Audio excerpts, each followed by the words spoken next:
The so-called freedom fighters are condemning him for freeing the slave, the patriots, the so-called America patriot freedom fighters. We were fighting against tyranny, is condemning him for abolishing tyranny. The British Empire begins to assemble its might to reclaim the colonies by force. Lovely, lovely. Fills me with immense pride. April 1775. The American Revolution Battle of Bunker Hill. A British ship carries an urgent message across the Atlantic to the American colonies. Britain's Parliament has passed a conciliatory resolution, a last-ditch effort by Prime Minister Lord North to avert conflict with the colonies. Now that resolution is en route to America. It is a 6-week voyage. That's not too bad. By the time it arrives, the shooting has started at Lexington and Concord. Blood has been spilt. The war has begun. 6 weeks? Actually? Yeah, shit, I don't know. What was I doing 6 weeks ago? Actually, nah. That's kind of a lot. Lord North's conciliatory resolution is met with defiance in colonial assemblies and the Continental Congress. Its terms, which do not concede Parliament's right to tax the colonies, offer far too little, too late.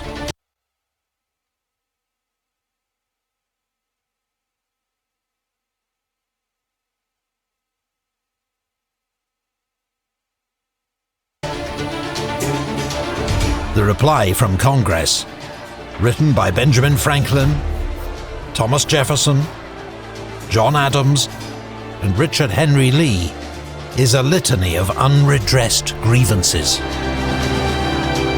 The Coercive Acts, the Quebec Act, Vice Admiralty Courts, the list goes on. Negotiations are faltering, with fatal consequences. The fighting will continue and is about to reach bloody new heights. Literally, because Bunker Hill is freaking on a height.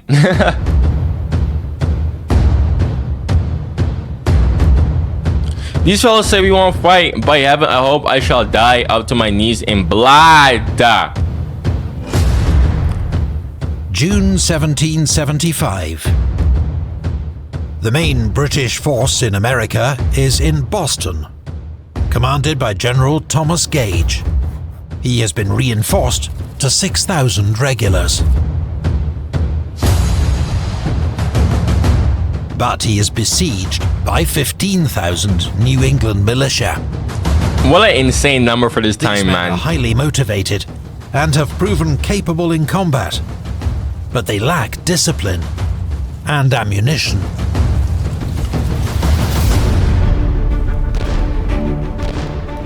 Prior to the arrival of their new commander-in-chief, George Washington, they are under the command of Artemus Ward, a sickly 47-year-old militia officer of limited experience. Nevertheless, under his direction, the militia have fortified the heights overlooking the Charlestown Peninsula. From these positions, cannon could target British ships in Boston's inner harbour. General Gage decides he must eliminate this threat and decides to seize the heights as a step to breaking the siege. It will be an opportunity not only to avenge British honour, tarnished by the shambolic retreat from Concord. That was, yeah. As General Burgoyne, honestly, bro, if you haven't, go watch my reaction to that. Points out, it will also allay any doubt that trained troops are invincible against any numbers or any position of undisciplined rabble.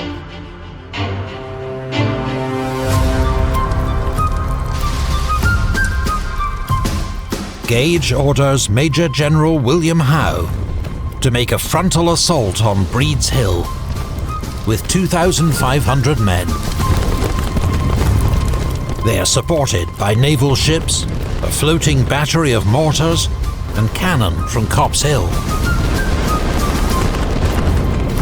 The attack does not go to plan. Protected behind fences and earthworks, the undisciplined rabble pours a devastating, close-range fire into the British ranks. Oh my goodness. I mean, you're charging uphill, so I'm not really surprised. General Howe orders a second attack. It meets the same bloody repulse. Hundreds of regulars fall. Some British units lose half their men or more. Wow!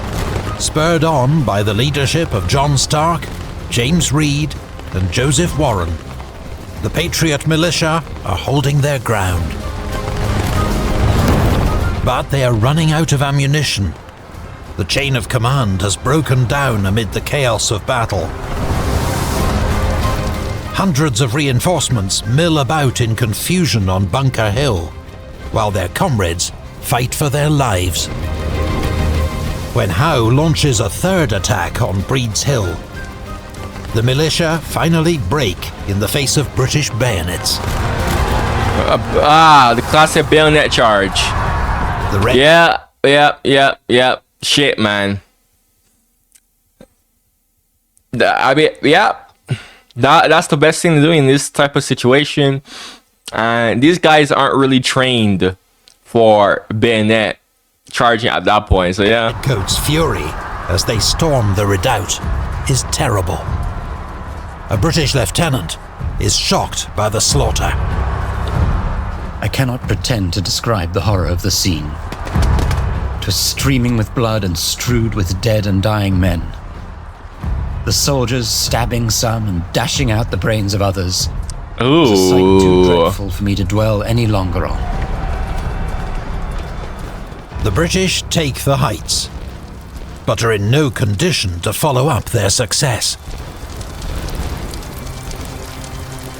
Charleston's in blaze, man. Of Bunker Hill, they have lost 200 dead and more than 800 wounded. Whoa! Over 1,000 casualties.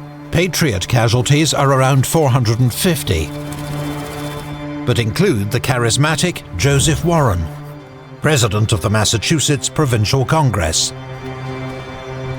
A commissioned officer who'd insisted on fighting as a private soldier, he was shot down in the redoubt during the final assault, becoming a martyr to the cause. For the Patriots, the battle, though a defeat, is a major morale boost. Yeah, but that's a pyrrhic victory for the British. So, yeah. They have stood their ground against British redcoats and tested them to the limit. For the British, it is a lesson learned. The rebels' determination and fighting spirit must be taken seriously. As General Sir Henry Clinton remarks, a few more such victories would have shortly put an end to British dominion in America. They will not make the same mistake again. Ready to...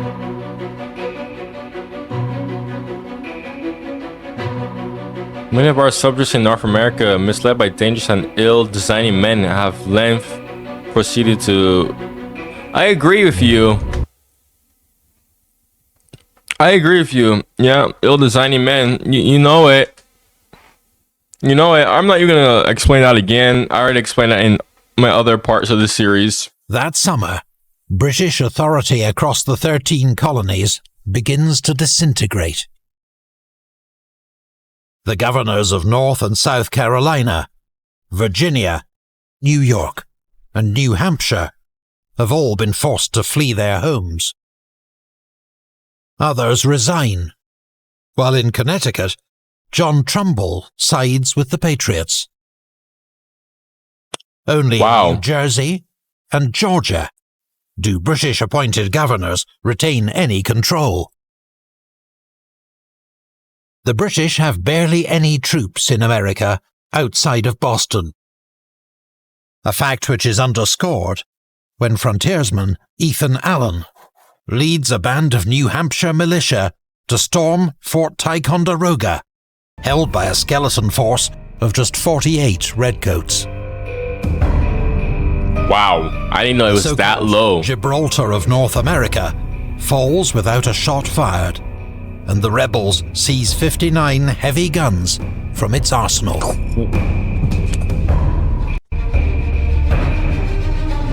All those guns, barely guarded. What the heck? That's wow. Yet even now, there are those on both sides who seek a peaceful way out of the crisis. Moderates, like John Dickinson of Pennsylvania, Briley's believe names. the colonies are too divided among themselves to survive without British protection. He foresees a multitude of commonwealths, crimes, and calamities, centuries of mutual jealousies, hatreds, wars of devastation, till at last the exhausted provinces shall sink into slavery under the yoke of some fortunate conqueror. Hilarious. Almost happened. Almost happened with the American Civil War. Almost happened. Almost. He wasn't too far off. some cling to a belief that King George III is sympathetic to their cause, but has been led astray by his dishonest and corrupt ministers. I don't know how you In could think July, that. At Dickinson's urging, the Second Continental Congress sends a new petition to the king. We solemnly assure your majesty that we most ardently desire the former harmony between Great Britain and these colonies may be restored.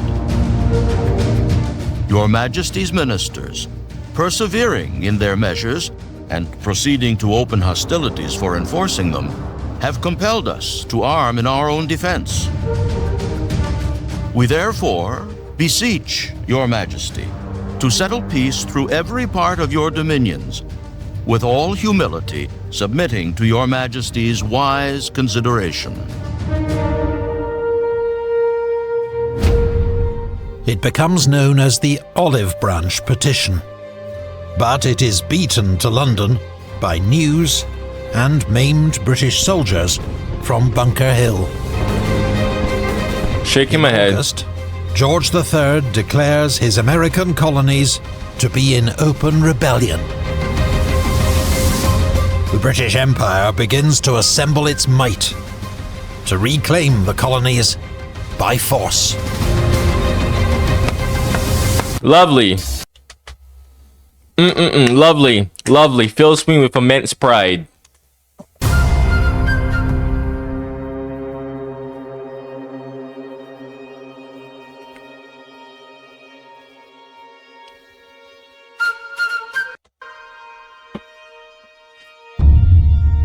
On the 2nd of July, 1775, General George Washington arrives outside Boston to take command of the newly christened Continental Army.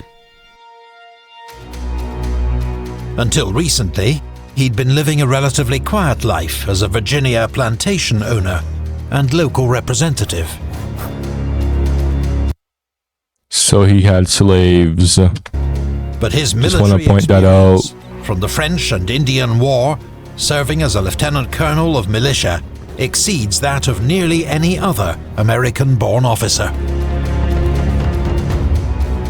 Through an advantageous marriage to Martha Custis, he is also one of the richest men in America, with a natural air of authority. Yo, now I think about it, I don't know who the hell George Washington's wife was. Bruh! That... Shit, learn something new here. To Benjamin Rush, a congressional delegate from Pennsylvania, observes, He has so much martial dignity in his deportment that you would distinguish him to be a general and a soldier from among 10,000 people. On arrival, Washington discovers the Continental Army to be in a deplorable state. Many soldiers lack proper muskets, and ammunition remains in critically short supply. There are few cannon or even uniforms. Damn. Supply and logistics are in shambles. Discipline is virtually non-existent. The camp is a jumble of tents, ill-placed latrines, and unfinished earthworks. Officers fraternize with their men, who simply come and go as they please. Washington is aghast, but immediately gets to work. Officers are given sashes or cockades to distinguish them from their men. Severe punishments are introduced for desertion, fighting, and even swearing. Crucially, Washington orders his men be inoculated for smallpox, which has erupted across Massachusetts. This practice, also used by the British, may have saved his army from destruction. You're telling me that the niggas couldn't do that before he got there? The Continental Congress has appointed several generals to serve under Washington's overall command, for a mix of practical, military, and political reasons. Some will win fame, others infamy, in the years ahead. Nathaniel Greene, a young Rhode Island Quaker, who's educated himself in the art of war. He will become a close friend of Washington and his most able commander. Charles Lee, an irascible and arrogant career soldier, disillusioned with the mother country. He is arguably the most experienced officer in the colonies, and Washington's second in command. Israel Putnam, a veteran Demonetized. soldier from Connecticut, nicknamed Old Put. He served with distinction in the French and Indian War, and more recently at Bunker Hill. John Sullivan, an aggressive New Hampshire officer who had previously served in the Continental Congress. Horatio Gates, another disillusioned British officer, capable but privately contemptuous of Washington. These men and their officers must now pull together an unruly army summoned from across the colonies. From independent-minded New Englanders to equally stubborn riflemen from Virginia and Pennsylvania, each man with more instinctive loyalty to his colony than to any shared cause. However, Washington's greatest concern is a lack of gunpowder. By one estimate, there's enough for each man to fire just 9 rounds. This, together with the Bruh. This is like such a perilous situation to be in. And the fact that the British did not take advantage of this at all is actually like criminal. challenges of supply and discipline means he can do little more than hold the fortifications around Boston. Fortunately for the Continental Army, the British have problems of their own. Boston is riddled with smallpox. Most British soldiers have been inoculated or exposed to the disease, though some still fall sick. Bostonians themselves suffer much more greatly. 1 to 30 people dead every day. What Of the major concern. 10 to 30 people dead every day? Holy moly. Now they are bottled up in Boston, is that British supply lines now stretch more than 3,000 miles back across the Atlantic to Britain. British ships are now vulnerable to American privateers and the first vessels of a fledgling continental navy. The supply situation in Boston becomes critical, with starvation a growing fear. That the British find themselves in this predicament is widely blamed on General Gage's leadership. He is recalled to London, and command passes to General William Howe. But under the present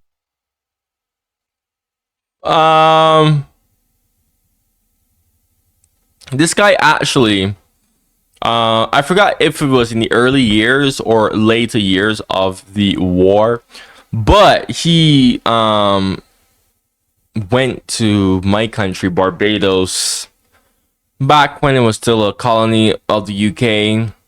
Before, I think this was in the later years. Yeah, it was in the later years. Yeah. Because he went to Barbados, and then he went from Barbados to America, where he would eventually surrender. So I think it was in the later years. Just a fun fact. circumstances, there is little he can do to change British fortunes. Yeah.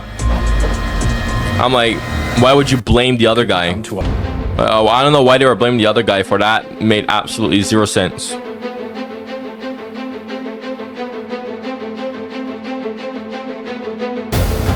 As the siege of Boston drags on, in Virginia, Governor Lord Dunmore holes up in Norfolk under the what's going on protection here? of Royal Navy warships.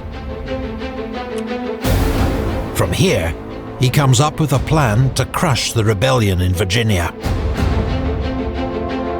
Let him Across the cook. southern colonies, roughly half the population are enslaved black men, women and children.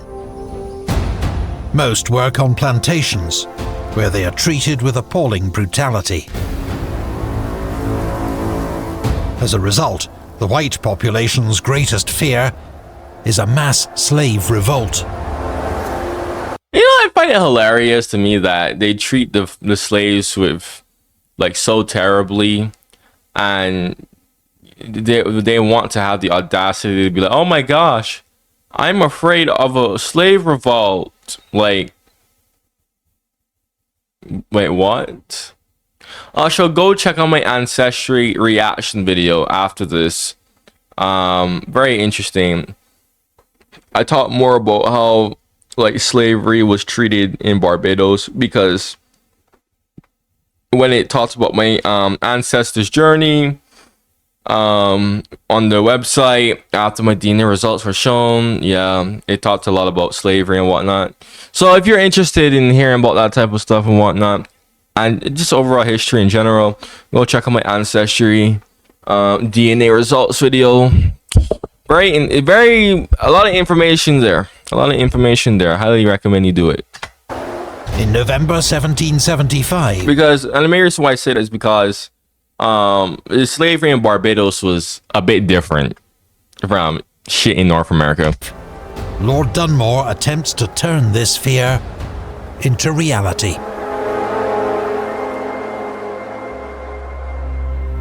I do require every person capable of bearing arms to resort to His Majesty's standard, or be looked upon as traitors. And I do hereby farther declare all indented servants, Negroes, or others, free, that are able and willing to bear arms, they joining His Majesty's troops as soon as may be. It is a direct appeal to Virginia's slaves. Freedom for those who take up arms against their rebel masters. Yeah, but how would that news even reach the slaves? The slaves couldn't even fucking read. They didn't know how to fucking read, bro. Or write. Nothing could be more incendiary. Few patriots consider the cause of liberty to extend to enslaved black Americans. Of course not. Because, again, it wasn't for fucking liberty. It was just because Britain was encroaching on the rich men's means of income and money. Again, I'm not explaining that in detail. They were just bullshitting the whole time, saying, my liberty. And in the South, Dunmore's proclamation threatens the destruction of the entire economy and society itself. Without irony, Patriots condemn Dunmore's promise of freedom as a violation of all law, justice, and humanity. What? Oh my gosh, no way, man. No way. Oh, the so-called freedom fighters are condemning him for freeing the slaves. The patriots, the so-called America patriot freedom fighters, we were fighting against tyranny, is condemning him for abolishing tyranny. Bro, again, for goodness sakes, because I had so many people, so many Americans who were attacking me, literally attacking me, because I literally said the American Revolution was just a whole bunch of BS made up by the Continental Congress because a few rich niggas wanted to get more money by any means necessary, and Britain was encroaching on it. And this proves my damn point. I mean, it does. How does it prove my point? Simple. I mean, the fact that I have to explain this, it's just. But apparently, some people just, I don't know, just ignorance. Because their means of money, aka the slaves, are at risk. It's at threat now. So now they're jumping the gun. Oh, you can't do that, bro. This shit was all about money. It was not about fucking freedom. Okay? It amazes me how so many Americans are so brainwashed and they believe this fucking propaganda. And then they want to go have the audacity to talk about Russia propaganda. How could Russian people believe propaganda? The irony, man. The irony. I mean, it's just like, really, bro? Like, you hear all of this and you still unironically would go and be like, oh, the American Revolution was about freedom, bro. It was about freedom from British rule. Really? You could after hearing this shit, you could get up and say it with a straight face, confidently, that yeah, bro, they were fighting against tyranny. Man, what? To Washington, he is the arch traitor to the rights of humanity. What the? Wait. So he freed the slaves, and Washington is calling him the arch traitor to the rights of humanity. What? Holy shit, bro. This is the most ironic thing I've ever seen in my life. Yeah, this is your beloved freedom fighters, Americans watching me. This is your beloved freedom fighters here. Yeah. The humble, righteous freedom fighters that had absolutely zero ulterior motives for trying to rebel. Yeah, this is why I call them rebels, and I borderline call them terrorists, because that's basically what they were.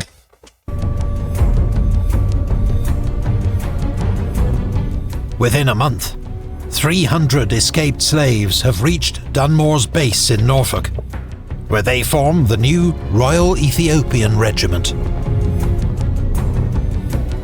Thousands more will seek freedom behind the British lines before the war is over. The price of Dunmore's proclamation is to turn southern landowners into mortal enemies of the British cause. Norfolk is a loyalist stronghold, but unable to secure supplies for his forces, Dunmore decides to abandon it. In the process, on New Year's Day 1776, Norfolk burns to the ground. Both sides blame the other. It is the largest, but not the last, settlement to be destroyed in the war. Damn. So is Norfolk still there? Clean drive.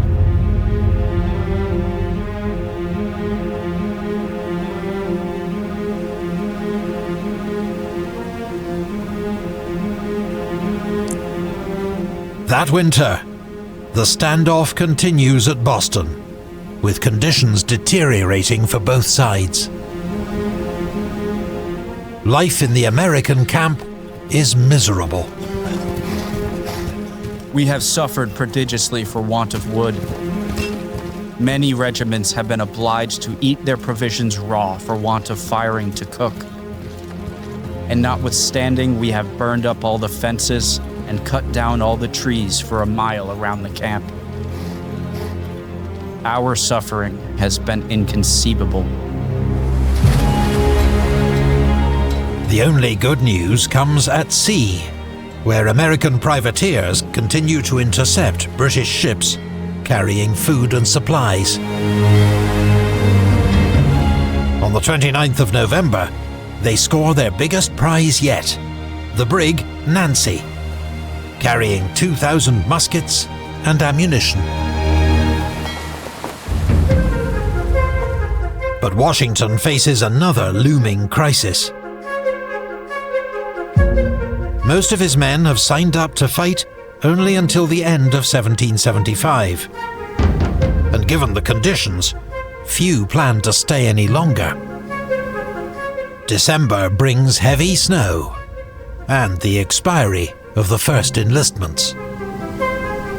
Yeah, this is actually basically what is going on with the whole like Russia Ukraine thing. Most of the people fighting are just volunteers who have expiry dates on their contracts and whatnot. Despite the pleading, Although there's threats and curses of their major officers, catches. almost half of Washington's men pack up and march for home. They take with them not only their muskets and equipment, but their hard-won experience.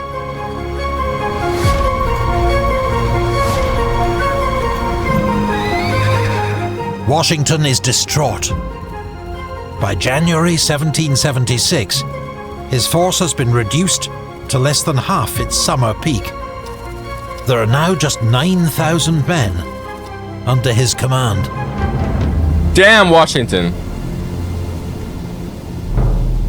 But General Howe's forces are not in much better shape. The British are even considering evacuating Boston.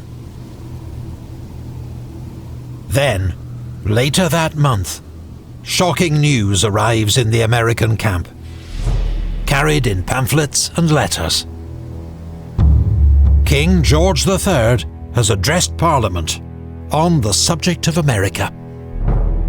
From the King's own lips, the Patriots hear their cause condemned as a desperate conspiracy, whose ideas are repugnant to the true constitution of the colonies.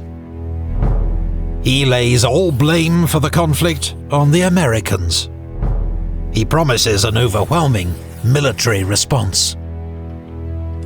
In that moment, the Patriots' last, lingering hopes of reconciliation die. To Americans like General Nathaniel Greene, it's nothing short of betrayal. The fucking irony in this, bro. Both sides view it as betrayal. I'm siding more of the British. Heaven hath decreed that tottering empire Britain to irretrievable ruin. And thanks to God, since Providence hath so determined, America must raise an empire of permanent duration. Shit, and it happened. Pillars of truth, freedom, and religion, encouraged by the smiles of justice and defended by her own patriotic sons. For Washington, it's the final nail in the coffin of relations with Great Britain. We are determined to shake off all connections with a state so unjust and unnatural. This I would tell them, not under covert, but in words as clear as the sun in its meridian brightness. Until now, many patriots have shied away from calls for independence. But the mood has changed. I don't know, King George, you fucking miscalculated too, I'm not gonna lie. King's open hostility, the provocations of Lord Dunmore, the blood shed at Bunker Hill. Oh my gosh, guys. No, he freed the slaves. No, such a provocation, bro. Only a full break from Britain will answer. You hear that? Need independence to keep slavery around. Again, this is your amazing, righteous freedom fighters and heroes that you Americans worship, by the way. Is preparing to fight back.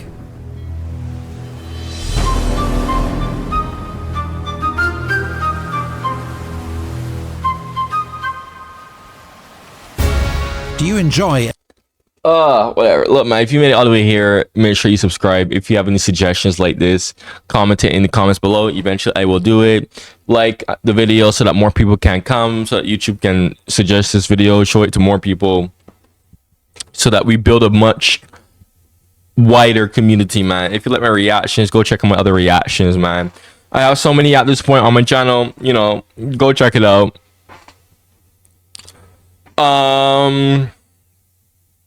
If you're an active viewer, you know, you have comments, guys, you know, I'm gonna get more subscribers. You know, I have things to do in real life, like college, work, all that stuff, bro. Not just my YouTube channel. So if you're an active viewer, you want to, you know, keep ties with me, you know, you can join my channel membership. Only 99 cents a month, bro. Your comments are responded to with much more priority, early access to uploads. You get access to the private Discord server where you can talk to me freely, you know, almost instantly, bro. It's super worth it, man. Your suggestions are done much more faster, and a whole bunch of other perks. As you get more members, the perks will eventually expand, bro. All right, we have 7 members right now, and I purposely made it cheap so that my active members can be able to have access to it, and, you know, both sides benefit from it, right? This is why I say active viewers. I don't just say, oh, everybody go check it out. No, I say active viewers on purpose, okay? The more dedicated people, the people who actually genuinely like watching my reactions, right? Anyways, man, and plus it does help me out, you know. So thank you for watching, and goodbye.